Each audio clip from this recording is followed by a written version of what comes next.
Lahore high court میں بڑے case کی بڑی سماعت ہوئی۔ سابق چیئرمین تحریک انصاف عمران خان، تحریک انصاف سینٹرل پنجاب کے سیکرٹری جنرل حماد اظہر، تحریک انصاف کے رہنما چودھری مونس لائی، تحریک انصاف کے صدر چودھری پرویز لائی، سوشل میڈیا ایکٹیوسٹ صنم جاوید، شوکت بسرا، ان سب کے کاغذات جو ریجیکٹ ہوئے تھے ان کی لاہور ہائی کورٹ میں سماعت ہوئی اور لاہور ہائی کورٹ نے بھی ان کو ریجیکٹ کر دیا۔ اب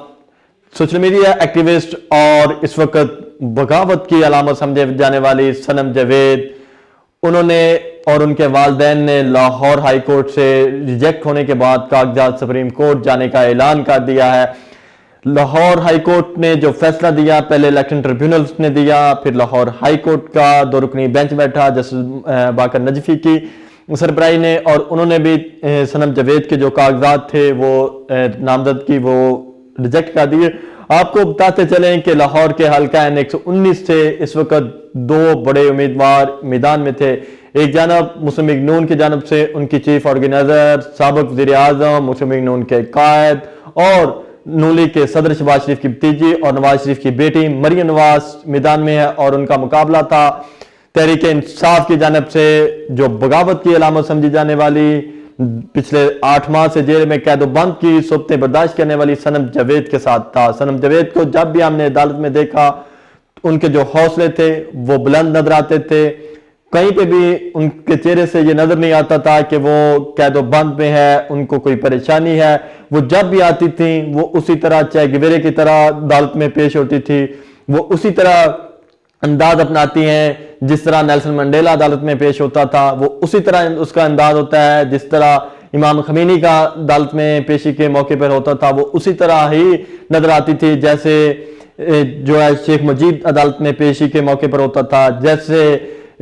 آپ کو یہ پاکستان کے سابق وزیر اعظم کی بات کریں، جو سہروردی کی بات کریں، عطا اللہ کی مینگل کی بات کریں، جب ان کو کراچی کی عدالت میں ایک پنجرے میں بند کر کے پیش کیا گیا، آپ کو بتاتے چلیں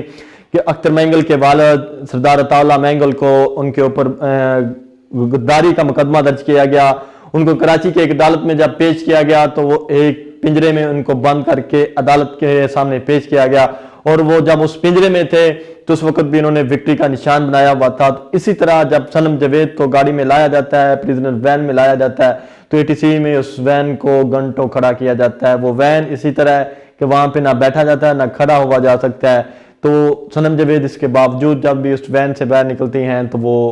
وکٹری کا نشان بناتی ہیں۔ اب ان کے کاغذات جو ہیں وہ ریجیکٹ کر دیے گئے ہیں، اب انہوں نے سپریم کورٹ جانے کا اعلان کر دیا ہے۔ ایک بڑا مقابلہ ہوگا لاہور کا اس کانسٹیٹیونسی میں، دیکھنا یہ ہوگا کہ کیا لاہور کی عوام، N119 کی عوام ایک پولیٹیکل ورکر کو ووٹ کریں گے یا ایک پارٹی کی جن کی نسل در نسل آگے لیگسی منتقل ہو رہی ہے اس کو ووٹ کریں گے۔ لیکن بظاہر یہ ایک بڑی خبر ہے کہ جو مریم نواز کے ساتھ انہوں نے اپنا جو مقابلہ ہے اس سے وہ بیک سٹیپ نہیں ہو رہی، انہوں نے الیکشن لڑنے کے لیے اور سپریم کورٹ تک جانے کا اعلان کر دیا ہے۔ اب سپریم کورٹ میں دیکھتے ہیں کہ ان کی جو پٹیشن ہے کہ کیا وہ اسی ہی انداز میں لگے گی جس طرح نواز شریف کی لگتی تھی، جس طرح نواز شریف کو انصاف ملتا تھا، ایئرپورٹ کے اوپر سب چیزیں میں میسر ہو جاتی تھیں، کیا اسی طرح صنم جاوید کی جو پٹیشن ہے وہ فوراً لگے گی اور آئین اور قانون کے مطابق فیصلہ ہوگا، یا پھر وہ بھی اسی طرح جیسے 53,000 کیسز اس وقت فائلوں کی نظر ہیں سپریم کورٹ میں، اسی طرح وہ اگلا کیس بن کے انہی فائلوں کے نیچے چلی جائے گی وہ فائل، یا پھر اسی طرح فائل وہ اوپر آئے گی جس طرح فائل نواز شریف کی اوپر آئی تھی؟ یہ تو وقت فیصلہ کرے گا، کہ یہ تو انتظار کرنا پڑے گا آپ کو بھی اور ہمیں بھی کہ کیا اس حوالے سے فیصلہ آئے گا، کیا اتنی جلدی ان کی پٹیشن لگے گی۔ اس کے ساتھ ساتھ حماد اظہر کے کاغذات جو ہیں وہ ریجیکٹ کر دیے گئے ہیں، چودھری پرویز لائی کے کر دیے گئے ہیں، مونس لائی کے کر دیے گئے ہیں، عمران خان کے کر دیے گئے ہیں، شوکت بسرا کے کر دیے گئے ہیں۔ تو ان سب نے سپریم کورٹ جانے کا اعلان بھی کیا ہے۔ آپ دیکھتے ہیں کہ سپریم کورٹ سے کیا خبر آتی ہے، جو بھی نئی خبر آئے گی اس خبر کے ساتھ پھر حاضر ہوں گے۔ تب تک کے لیے دیجیے اجازت، اللہ حافظ۔